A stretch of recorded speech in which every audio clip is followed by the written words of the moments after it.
सभी को जय मसीह की। आप सबकी कोई ईस्टर की तैयारी कर रहे हैं, मैं जानता हूं। आपके इस जो महीना था 40 डेज़ के लिए बहुत लोगों के लिए बहुत बड़ा इम्पोर्टेंट डेज था। बहुत लोगों ने उपवास किया और परमेश्वर से ज़्यादा जुड़ने की उन्होंने कोशिश की। कई चर्च में पाम संडे मनाया गया, उसके बाद गुड फ्राइडे, अभी आने वाली है ईस्टर। लेकिन जब हम मुद्दे की बात करते हैं तो कुछ लोगों को पसंद नहीं आता है, कुछ लोगों को वीडियो भी पसंद नहीं आता है, क्योंकि उन्हें एंटरटेनमेंट यीशु मसीह में दिखता है। मैं सच कह रहा हूँ कि उसमें एंटरटेनमेंट दिखता है। पाम संडे के दिन में जब हम चर्च जाते हैं, पाम संडे है बोल के जाते हैं, उसमें हम क्या करते हैं खजूर की पत्तियाँ लेके हाँ ऐसे हिला हिला के दिखा के हम गाना गाते हैं। कैसे गाते हैं? हाँ, होसाना होसाना बोल के गाना गाते। कितना म्यूज़िक, कितना ट्यूनिंग, जितना बीट्स दे सकते हैं सब दे के हम होसाना होसाना गाना गाते हैं। आपने कभी सोचा है क्या ये होसाना का मतलब क्या है, इसका मीनिंग क्या है? होसाना जब परमेश्वर को इस्राएल से छोड़ के जेरूशलेम की ओर जा रहा था, जब जेरूशलेम की ओर जाते वक्त उन्होंने एक गधे के सवारी लिया और लोग चारों तरफ सड़क के किनारे भाग भाग के आए। किसी को बुलाया नहीं था कि आज यीशु मसीह इस रास्ते से जाएगा, आप लोग आइए। किसी को कोई मैंने कुछ दे के नहीं बुलाया था। सभी लोग सुने जब यीशु मसीह अपने यरूशलेम को जा रहा है गधे के ऊपर, तो उनको जान गया कि यीशु मसीह का अंतिम वक्त आ गया। जब अंतिम वक्त आ गया, जब मालूम चला, तो लोगों ने होसाना होसाना बोल के छाती पीट के रोने लगे। होसाना का मतलब होता है मुझे बचा लो, मुझे बचा ले, हमारे बच्चों को बचा ले, हमारे घर को बचा ले, हमें छोड़ के मत जा। क्योंकि उनका लीडर जा रहा है। सोचो, आपका लीडर अगर आपको छोड़ के जा रहा है तो किसके भरोसे छोड़ के जाएगा? हम क्या करेंगे? हमें कौन समझाएगा? हमें कौन अगुवाई करेगा? जब ये बातें बोल रहा हूँ तो मैं खुद अपने आप को कंट्रोल नहीं कर सक रहा हूँ। लेकिन चर्च में क्या हो रहा है कि पाम लीफ लेके लहरा रहे हैं और होसाना होसाना बोल के गाना गा रहे हैं। क्या गाना गाने का कोई ट्यून है इसमें दिखाई दिया है? क्योंकि उनको होसाना का मीनिंग नहीं मालूम। होसाना का मीनिंग क्या है? वो आंसू में, वो दर्द में, वो माँ, वो पिता सब रो रहे हैं। क्यों पाम लीफ लटका रहे हैं, झूले दिखा रहे हो? वहाँ तो पेड़ें काटी गई, वहाँ कपड़े बिछाए गए। सबको हिलाओ ना, फिर कपड़े भी हिलाओ और पेड़ पौधे भी हिलाओ, सब कुछ करो। लेकिन आजकल क्या हो रहा है? पाम लीफ में फूल बांध के फूल भी दिखा रहे हैं। एक कल को देखना ऐसे आएगा कि इलेक्ट्रॉनिक्स का लाइट लगाया जाएगा और होसाना होसाना करके गाएंगे, क्योंकि उनको एक्चुअली मीनिंग नहीं मालूम कि होसाना का मीनिंग क्या है। तो आप इन सब चीज़ों से बचें और सही शिक्षा प्राप्त करने की कोशिश करें कि यीशु मसीह को जब जाते वक्त ये जो लोग उनके साथ जुड़े थे उनमें कितना दर्द था, कितना दुख था, कितना प्रयास था कि उनका लीडर उनसे बिछड़ रहा है।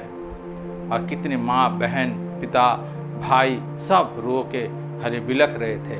वो था होसाना। उस संडे को हम त्यौहार की तरह नहीं मनाते, हमसे याद करते हैं। मैं नहीं कहता हूँ कि आपको ऐसे याद ना करें। आप याद कीजिए, हर रोज़ यीशु मसीह का क्रूस मरण को याद कीजिए। उसके साथ यीशु मसीह का पुनर्जीवित है उसको भी याद कीजिए। पवित्र आत्मा हमारे संग है, इसे भी हमें नहीं भूलना चाहिए कि हम जो कुछ हमसे मांगेंगे वो हमें देगा। जो कुछ हम उससे मांगेंगे वो हमें देगा। ये विश्वास से अगर हम मांगेंगे तो हमें ज़रूर मिलेगा। मैं आप लोगों से इस बात पे आज आया हूँ कि हमारे जीवन में हमने मांगा बहुत कुछ है। एक कलीसिया से जुड़े हुए व्यक्ति परमेश्वर से कब मांगता है?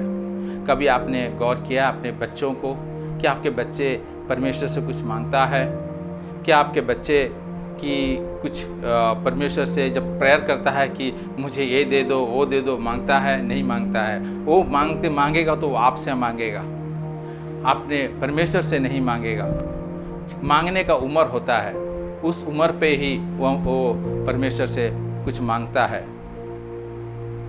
वो शायद जब ग्रेजुएशन करने लाए, जिसमें समझ आ जाए, तो शायद वो अच्छी बुद्धि के लिए प्रार्थना करेगा। उसके बाद और बड़ा हो जाता अच्छी नौकरी के लिए शायद प्रार्थना करेगा, नौकरी मिलने के बाद शादी के लिए प्रार्थना करेगा, लेकिन उस वक्त वो मांगेगा नहीं कि अच्छा एक रेवलेशन के लिए जरूर प्रार्थना करेगा। उसके बाद जब मॉनिटरी डिमांड्स उनके जीवन में आएगा या उनके प्रॉब्लम्स सॉल्व होंगे, माता पिता से जब अलग होकर खुद का डिसीजन लेने लगेंगे, तब परमेश्वर से अपनी इच्छाओं को प्रकट करेगा। ध्यान दीजिएगा, मैं बोल रहा हूँ इच्छाओं को प्रकट करेगा। परमेश्वर उसे जांचेगा और ये बताएगा कि वो तुम्हारा इच्छा कि मेरे मुताबिक है क्या। अगर परमेश्वर के मुताबिक अगर हमारी इच्छाएं हैं तो उसे ज़रूर पूरा करेगा। अगर आपकी इच्छाएं पूरा नहीं हुआ तो अगर आप 45-50 के एज के मुझे सुन रहे हैं, तो आप जरा पीछे मुड़ के देखो, आपने जितना कुछ प्रार्थना किया, क्या परमेश्वर उससे अधिक नहीं दिया आपको? लेकिन जिन जिन विषय पे आपने प्रार्थना की है वो चीज़ आपको उस वक्त नहीं मिला, लेकिन उसके कई साल के बाद आप देखेंगे वही कार जो आपने प्रार्थना में मांगा था, वही कार आपको एक मिला होगा। अगर नहीं मिला तो आप उसे और वेट कीजिए, आपको जरूर मिलेगा, कि हमारा प्रार्थना का जवाब हमें हमारे जीवित काल में ही हमें मिलेगा। अगर हमारा प्रार्थना का जवाब हमको नहीं मिलता है तो प्रॉब्लम हम में है, परमेश्वर पे नहीं। हम खाली नामधारी एक विश्वासी बन के हम घूम रहे हैं। हमें एक चीज़, अगर कुछ लोग कहते हैं कि मैं बीमार हो गया हूँ, कुछ लोग जब बीमार रहते हैं तो उस बीमारी के लिए प्रार्थना करते हैं कि परमेश्वर मेरी बीमारी से मुझे छुटकारा दे। तो अगर उस बीमारी से छुटकारा ना मिला और परमेश्वर को वो प्रिय हो जाए, तो क्या हम परमेश्वर को गलत साबित करेंगे? परमेश्वर का वचन क्या कहता है मैं बताता हूं।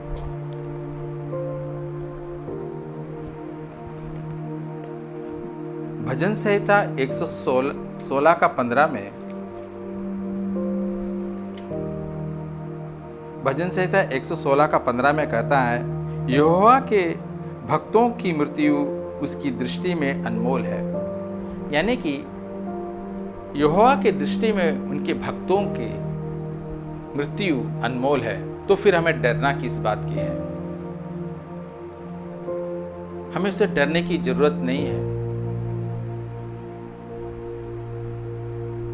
हमारे जीवन में अगर ऐसे कुछ घटनाएं हैं, अगर आपने वो परमेश्वर से मांगा, वो आपके तरफ से फुलफिल नहीं हुआ, अगर आपने उसे आधा करके छोड़ के गया है, तो आपके आने वाले पीढ़ी उसे पूरा करेगा।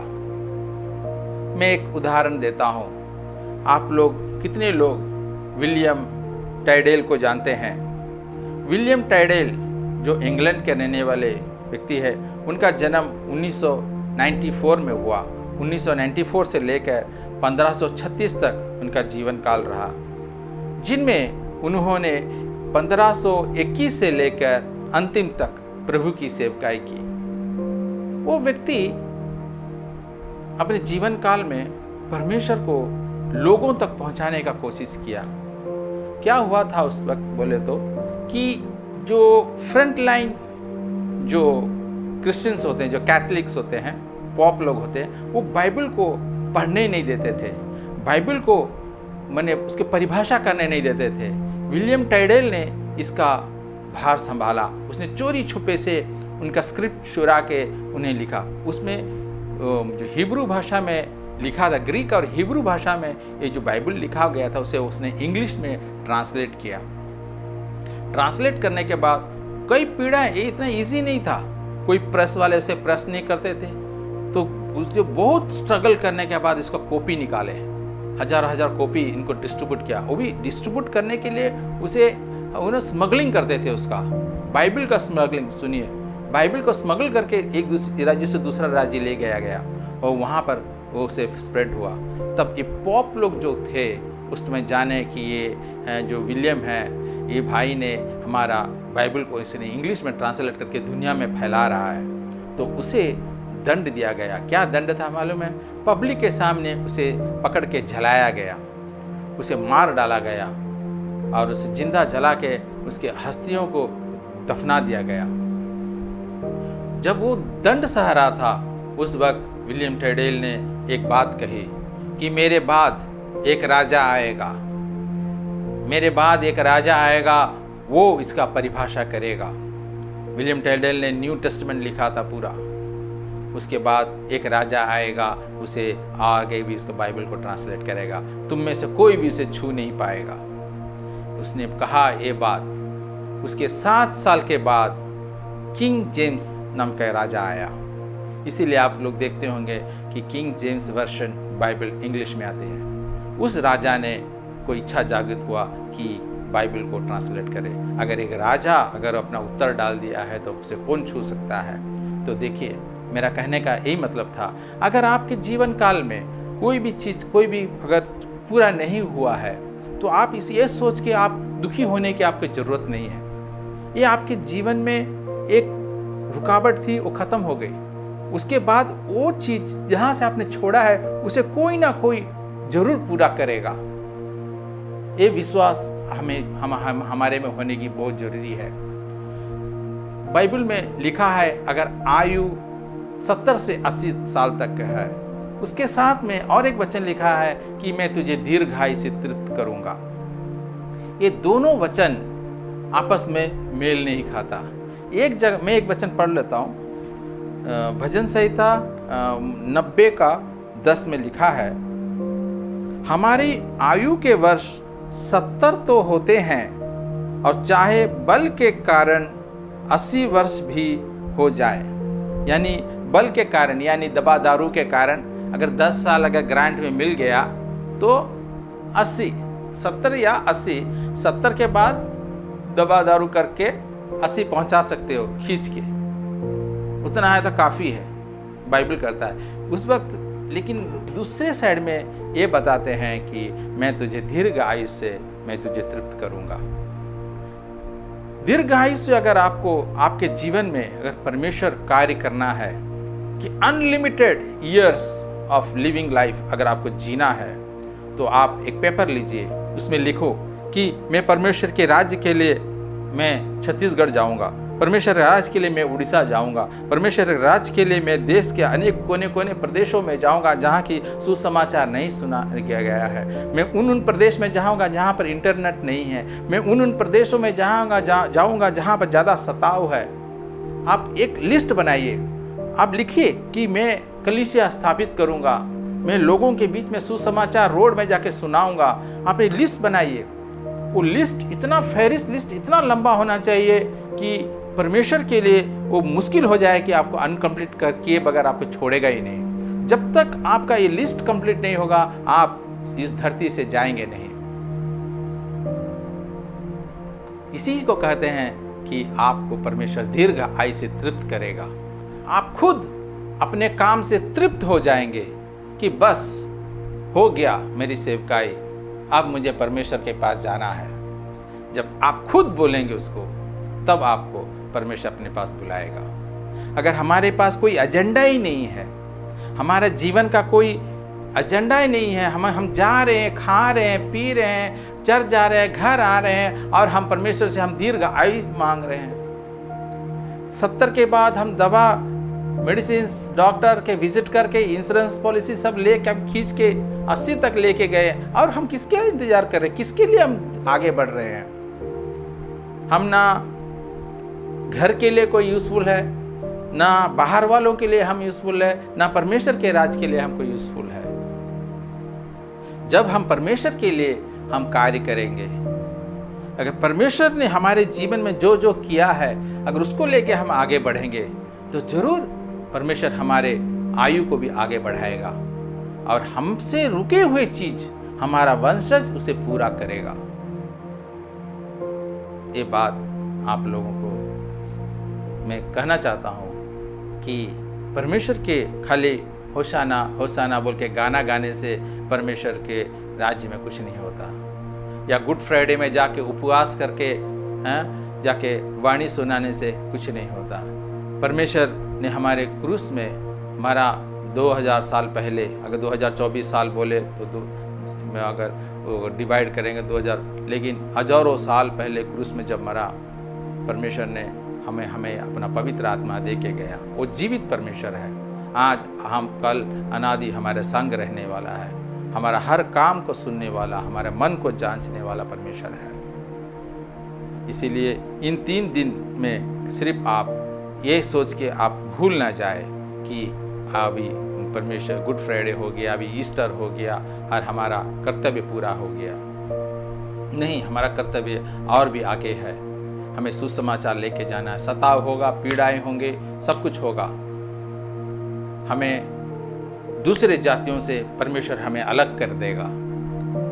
जब आपको लगेगा सताव बढ़ रहा है, परमेश्वर के राज्य निकट है, इसका मतलब कारण कि परमेश्वर के राज्य में काम करने वाले, परमेश्वर से जुड़े हुए लोगों को अलग करके दूसरों को अलग कर दिया जाएगा और एक भाग को बचा लिया जाएगा, दूसरे को छोड़ दिया जाएगा। मेरी छोटी सी वीडियो आप लोगों के लिए थी। हमें कल ईस्टर का दिन है और आप सब जाइए चर्च पे और जीवित परमेश्वर को एक बार फिर से अपनाइए। ये नहीं कि सिर्फ ईस्टर में खाना पीना अपने घर में बना के खा के सो मत जाइएगा, पड़ोसियों को भी बुला के खिलाइए और यीशु मसीह का प्यार बताइए कि हमारा परमेश्वर जीवित परमेश्वर है। सभी को जय मसीह की।